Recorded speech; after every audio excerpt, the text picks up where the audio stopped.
Ating tutukan ang PNP Good Deeds and Amazing Feats sa nakalipas na linggo ng Marso, hatid ng serbisyong nagkakaisa ng Quezon Police Provincial Office sa ilalim ng pamumuno ni Police Colonel Leden D. Monte, Provincial Director ng Quezon Police Provincial Office. Ating tunghayan sa PNP Good Deeds and Amazing Feats. Nagsagawa ng Community Outreach Program ang Bordeos PNP, nito lamang linggo, ika-31 ng Marso taong 2024, kung saan ang nasabing aktibidad ay sa ilalim ng pamumuno ni Police Captain Fernando U. Ports, Officer in Charge ng Bordeos Municipal Police Station. Sa nasabing aktibidad nagbigay ang mga kapulisan ng Eroscaldo sa mga residente ng Bordeos, Quezon. Ngiti naman ang naging handog ng mga residente at labis na pasasalamat para sa inihandog ng mga kapulisan para sa kanila. Layunin ng nasabing aktibidad na may paabot ang serbisyo ng ating pamahalaan sa kanilang nasasakupan. Bukod dito, Community Outreach Program din ang naging handog ng Catanawan Municipal Police Station sa ilalim ng pangangasiwa ni Police Major Daniel R. de la Cruz Jr., Acting Chief of Police, para sa mga estudyante ng Tagbacan Ibaba, Catanawan, Quezon. Noong ika-26 ng Marso taong kasalukuyan, tampok ng mga kapulisan ang pamamahagi ng libreng almusal para sa mga estudyante para mapanatili ang kanilang kalusugan. Labis naman ang tuwa ng mga magulang ng nasabing estudyante at guro sa pagmamalasakit ng mga kapulisan ng Catanawan, Quezon.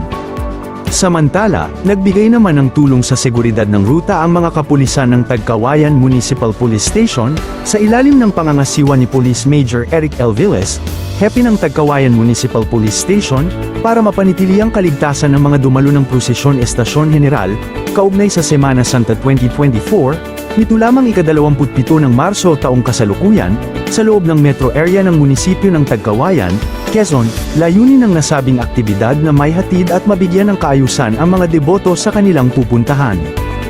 Nagpaabot naman ng tulong ang mga kapulisan ng Macalelon Municipal Police Station, sa ilalim ng pamumuno ni Police Captain Harold C. Panganiban, Acting Chief of Police, ng Macalelon Municipal Police Station sa isang senior citizen na kinilala na si Nanay Esther Dealino, ng Barangay Mabini Ilaya, Macalelon, Quezon. Labis naman ang pasasalamat ni Nanay Esther sa ibinigay na tulong ng kapulisan para sa kanya. Layunin naman ng Macalelon PNP na makapagbigay ng tulong sa kanilang residente lalo na sa mga senior citizen. Maliit man o malaki, ang naiibigay na tulong ay malaking tulong na din ito lalo na sa mga nangangailangan. At sa huli noong ika-27 ng Marso taong kasalukuyan, Community Outreach Program at Gift-Giving Activity naman ang hatid ng Agdangan Municipal Police Station, na isinagawa sa mga residente ng Barangay Poblasyon 1, Agdangan, Quezon, kung saan tampok ang pamimigay ng mga gift packs. Abot langit naman ang ngiti ang naging supli ng mga residente sa ating mga kapulisan sa tulong handog ng mga ito para sa kanilang komunidad. At yan ang ilan sa mga natatanging serbisyong publiko sa loob ng isang linggo, handog ng serbisyong nagkakaisa at disiplinadong kapulisan ng Quezon Police Provincial Office, sa ilalim ng pamumuno ng masigasig nitong Provincial Director na si Police Colonel Leden D. Monte, katuwang ang mga miyembro ng Command Group at ng mga hepe ng pulisya at iba pang unit leaders sa walang sawang pagsuporta sa ating mamamayan. Ito ang Quezon Police Provincial Office, serbisyong nagkakaisa tungo sa bagong Pilipinas.